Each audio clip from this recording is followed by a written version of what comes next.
Hello mga kachika, so samahan nyo nga po pala akong magluto ng adobong pakbet. So yun nga, at may nakita pa akong isang balot ng pakbet dito sa ref. Kaya naman ito'y dali-dali ko nang binuksan at ibinuhos dito sa maliit na planggana namin. Ito nga palang pakbet na ito mga kachika ay nung isang araw pa. 3 balot nga po pala ito na binili ni mama dun po sa naglalako ng mga gulay po dito po sa amin. At ito na po pala yung laman ng isang balot na pakbet. Sa mga oras na po pala ito mga kachika ay dali-dali ko na po itong hinugasan. Pero 3 beses ko po itong hinugasan para po makasigurado pa rin po ako na malinis po yung aking lulutuin na gulay. Nagmamadali na po pala ako sa mga oras na ito dahil wala pa po pala kaming ulam para sa pananghalian. Nagmamadali daw pero nagbibidyo pa.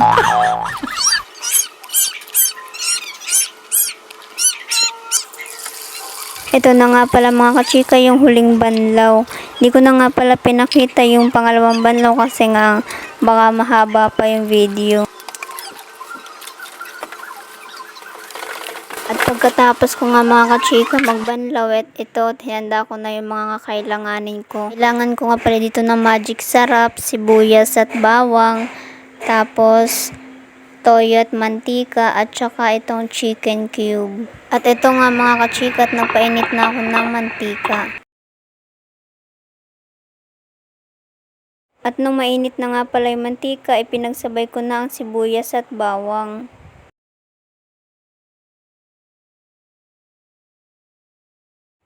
At nung makita ko na nagba-brown-brown na yung sibuyas at bawang, at eto, sinunod ko na nga ang mga gulay.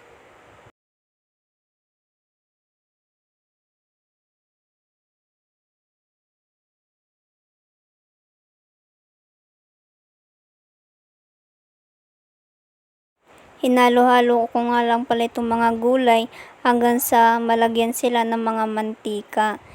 At tatakpan ko na rin ito pagkatapos kong mahalo para mabilis maluto.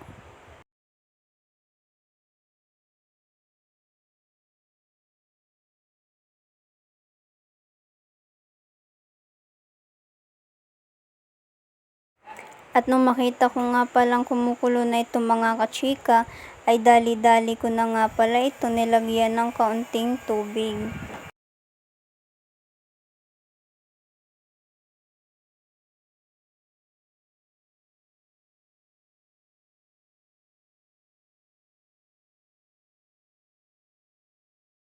At hinalo ko lang ito ulit upang malubog yung ibang mga gulay sa tubig.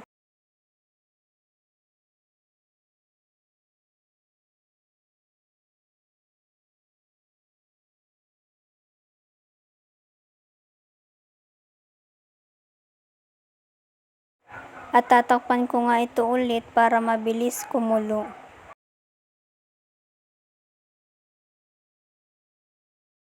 At nang makita ko nang kumukulo ulit ito, ay dali-dali ko namang kinuha ang toyo at nilagyan ito ng kaunti lamang.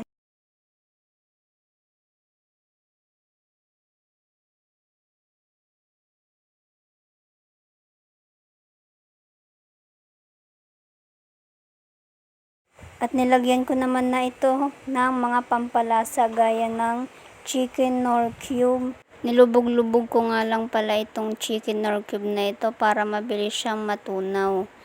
Gaya ng ginagawa ko, at yan, tinabunan ko na siya ng mga gulay. Isa ang nor cube sa mga paborito kong hinahalong pampalasa sa tuwing ako'y nagluluto. At naglagay rin nga pala ako dito ng magic sarap. Bihira lang ako gumamit ng asin at saka vetsin kasi lagi kong ginagamit is magic sarap. Nilahat ko na nga pala yung magic sarap dyan para mas masarap at mas malasa. Magic sarap, baka naman.